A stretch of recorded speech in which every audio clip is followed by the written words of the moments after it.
ನೋಡಿ boiled rice ಅವರೆಕಾಳು ಹುಳಿ ಮಾಡಿದ್ದೆ, ಅದನ್ನ ವೀಡಿಯೋ ಹಾಕ್ತಾಯಿದ್ದೀನಿ ನೋಡಿ. ಸರ್ ಸಿಂಪಲ್ಲಾಗಿ ಯಾರು ಬೇಕಾದ್ರೂ ಮಾಡ್ಕೊಬೋದು ಈಸಿಯಾಗಿ. ನೀವು ಒಬ್ಬೊಬ್ಬರು ಮಾಡ್ತಾರೆ, ನಿಮ್ಮ ರೀತಿ ನೀವು ಮಾಡ್ತೀರಾ. ಈಗ ನೋಡಿ ಬಾಯ್ಲ್ಡ್ ರೈಸು ನಾನು 1 ಲೋಟ ತಗೊಂಡು ಅದಕ್ಕೆ 3 ಲೋಟ ನೀರು ಹಾಕ್ಬಿಟ್ಟು ಅದು ಉಕ್ಕಿದಿರಲಿ ಅಂಥೇಳಿ 1 ಸ್ಪೂನ್ ಹಾಕಿಟ್ಟಿದ್ದೀನಿ. ಸ್ವಲ್ಪ ಬರುತ್ತೆ, ಜಾಸ್ತಿ ನೀರು ಬರಲ್ಲ. ಈ ಥರ ಹಾಕಿದರೆ ಸ್ವಲ್ಪ ಬಂದೇ ಬರುತ್ತೆ. ಇಟ್ಬಿಟ್ಟು ನೋಡಿ ಒಂದು 3 ವಿಸಿಲ್ ಹಾಕ್ಸಿ ತೆಗೆದ್ರೆ ಮತ್ತೆ ನೀರು ಹಂಗೆ ಇರುತ್ತೆ. ಮತ್ತೊಂದು ಸರಿ ಮಿಕ್ಸ್ ಮಾಡಿಬಿಟ್ಟು ಮತ್ತೆ 3-4 ವಿಸಿಲ್ ಹಾಕ್ಸಿ ಆರಿಸಿ, ಆವಾಗ ನೋಡಿ ಕರೆಕ್ಟಾಗಿ ಆಗಿರುತ್ತೆ. ಅನ್ನ 1 ಅವರ್ ನೆನೆಸ್ಬಿಡಿ. ಅಕ್ಕಿ ನೆನೆಸಾದ್ಮೇಲೆ 3 ವಿಸಿಲ್ ಹಾಕ್ಸಿ, ಮತ್ತು ಆರಿಸ್ಬಿಟ್ಟು ಸ್ಟೀಮೆಲ್ಲ ಹೋದ್ಮೇಲೆ ಮತ್ತೆ 3 ವಿಸಿಲ್ ಹಾಕ್ಸ್ಬೇಕು. ಕರೆಕ್ಟಾಗಿ ಆಗುತ್ತೆ. ಕಾಯಿ ತುರಿ ಎಷ್ಟು ಬೇಕೋ ತೊಗೊಂಡು ಸಾಂಬಾರಿಗೆ ಗಸಗಸೆ 1 ಸ್ಪೂನು, ಈರುಳ್ಳಿ, ಬೆಳ್ಳುಳ್ಳಿ ಬೇಡ ಅಂದಿದ್ರೆ ಯಾರೋ ಅದಕ್ಕೆ ಇವತ್ತು ಹಾಕಿಲ್ಲ ನಾನು. ಅದನ್ನ ಸ್ವಲ್ಪ ಪಲ್ಸ್ ಕಡೆ ಮಾಡಿಕೊಂಡು ಸಾಂಬಾರು ಪುಡಿ ಎಷ್ಟು ಬೇಕೋ ಅಷ್ಟು ಹಾಕ್ಬಿಟ್ಟು ಮಿಕ್ಸಿ ಮಾಡಿ ಇಟ್ಕೊಂಡು, ಇವಾಗ ಆಲೂಗಡ್ಡೆ, ಈರುಳ್ಳಿ, ಕಾಳು ಬೇಯಿಸ್ಕೊಂಡಿದ್ದೀನಿ ಸ್ವಲ್ಪ ಹಾಕ್ಬಿಟ್ಟು ಮಿಕ್ಸ್ ಮಾಡ್ತಾಯಿರೋದು. ಇಬ್ಬರಿಗೆ ಮಾಡೋದು ಅಷ್ಟೇ, ಒಂದೇ ಹೊತ್ತಿಗೆ.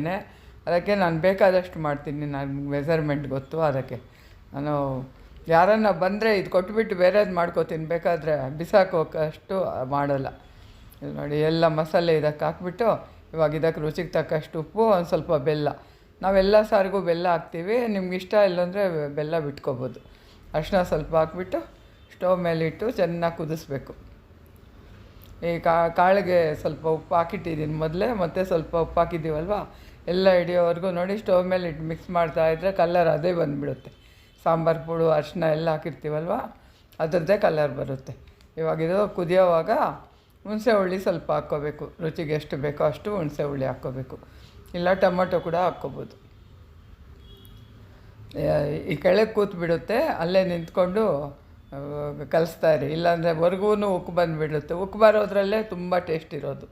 ಈ ಕುದಿಯೋವಾಗ ಇವಾಗ ಸಾಸಿವೆನೂ, ಇಂಗು, ಕರಿಬೇವು, ಒಂದು ಒಣಮೆಣ್ಸಿನ್ಕಾಯಿ ಹಾಕ್ಬಿಟ್ಟು ಒಗ್ಗರಣೆ ಹಾಕ್ತಾಯಿದ್ದೀನಿ.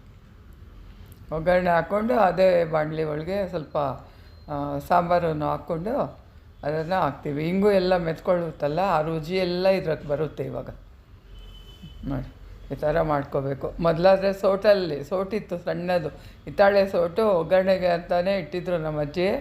ಅದರಲ್ಲೇ ಒಗ್ಗರಣೆ ಮಾಡಿಬಿಟ್ಟು ಅದರೊಳಗೆ ಸಿಹಿ ಅನಿಸ್ತಾಯಿದ್ರು. ಇವಾಗ ಕೊತ್ತಂಬರಿ ಸೊಪ್ಪು ಸ್ವಲ್ಪ ಹಾಕ್ಕೊಂಡು ಸಾಂಬಾರು ರೆಡಿ ಆಯಿತು. ತುಂಬ ರುಚಿಯಾಗಿರುತ್ತೆ ಈ ಅವರೆಕಾಳು ಹುಳಿ. ಮಾಡ್ಕೊಂಡು ನೋಡಿ. ನಾನು ಮಾವಿನಕಾಯಿ ಗೊಜ್ಜು ಮಾಡಿದ್ದೆ, ಅದನ್ನೂ ನಂಚ್ಕೊಳ್ಳೋಕೆ ಸೈಡಿಗೆ ಬಡಿಸ್ಕೊಂಡು ಬಾಯ್ಲ್ಡ್ ರೈಸು, ಇದು ಸಾಂಬಾರು ಹಾಕ್ಕೊಂಡು ತಿನ್ನಬೇಕು. ಒಂದೊಂದು ಅಗ್ಳು ಸಪ್ರೇಟೇ ಸಿಗುತ್ತೆ, ನಮಗೆ ಮುದ್ದೆ ಥರ ಸಿಗಲ್ಲ. ಪಟಕ್ಕಂತ ನುಂಗ್ಬಿಡೋಣ ಅಂದರೆ ಅಗದು ತಿನ್ನಿ, ಜೀರ್ಣನೂ ಆಗುತ್ತೆ, ರುಚಿನೂ ಬರುತ್ತೆ. ಅದ್ರದ್ದು ಸ್ವೀಟ್ನೆಸ್ ಇರುತ್ತೆ ಅಕ್ಕಿಲೇ, ತುಂಬ ಚೆನ್ನಾಗಿರುತ್ತೆ. ಈರುಳ್ಳಿನೂ ಮೆಣಸಿನ್ಕಾಯಿ ಇದ್ರೂ ನಂಚ್ಕೊಂಡು ತಿನ್ನಿ, ಮಜ್ಜಿಗೆ ಮೆಣಸಿನ್ಕಾಯಿ. ಇಷ್ಟ ಆಯಿತಾ? Like, share, subscribe